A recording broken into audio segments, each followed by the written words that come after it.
Dry fruits పేరుతో ఆన్లైన్లో order చేసినట్లు నమ్మించి అక్రమంగా గంజాయిని రవాణా చేస్తున్న ముఠాను విశాఖ పోలీసులు పట్టుకున్నారు. 4 నిందితులతో పాటు సుమారు 120 కేజీల గంజాయిని 2 టౌన్ పోలీసులు స్వాధీనం చేసుకున్నారు.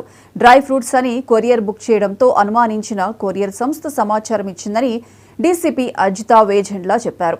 బీహార్కు చెందిన 4 గంజాయిని ప్యాక్ చేసి కొరియర్ బుక్ చేయగా వాటిని సీజ్ చేశారు. ఒడిశాలోని మాచ్కండ్ నుంచి ఢిల్లీకి గంజాయిని కొరియర్ చేస్తున్నట్లు విచారణలో తేలిందని డీసీపీ తెలిపారు. Good morning everyone. ఈరోజు మనం విశాఖపట్నం పోలీస్ కమిషనరేట్ పరిధిలో 2 టౌన్ పోలీస్ స్టేషన్లో ఒక 296/24 అని ఎన్డీపీఎస్ యాక్ట్ కింద కేసు నమోదు చేయడం జరిగింది. వివరాల్లోకి వెళ్తే బేసికలీ మనకి ఒక ఇన్ఫర్మేషన్ వచ్చింది. దాన్ని బట్టి మనం ఒక ఆన్లైన్ పార్సల్ బుకింగ్ జరిగింది. కొరియర్ సర్వీస్ ద్వారా ఆన్లైన్గా చేసి వాళ్ళు ఒక లొకేషన్కి వచ్చి ప్యాకేజ్ కలెక్ట్ చేసుకోమని చెప్పారు. సో ఆ ఇన్ఫర్మేషన్ మాకు లభించడం వల్ల వెళ్ళి అక్కడ ఆ టిప్ ఆఫ్ మీద మనం ఆ లొకేషన్కి వెళ్ళాము. మొత్తం 64 packets containing 122 kgs of ganja అక్కడ లభించింది.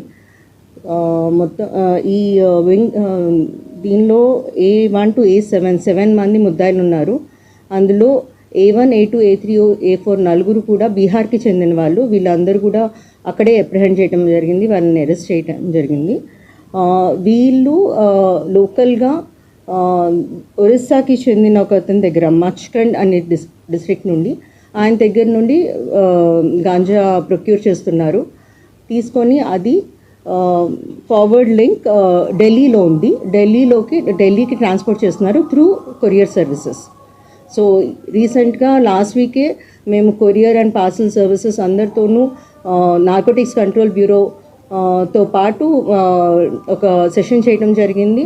వాళ్ళందరికీ చెప్పటం జరిగింది that any kind of suspicious parcel అయినా ఎటువంటి బుకింగ్స్ ఏమైనా ఉంటే మాకు వెంటనే చెప్పమని చేయటం జరిగింది. వాళ్ళు ఇచ్చిన టిప్ ఆఫ్తో వెంటనే ఈ 122 కేజెస్ ఆఫ్ గాంజా కేసుని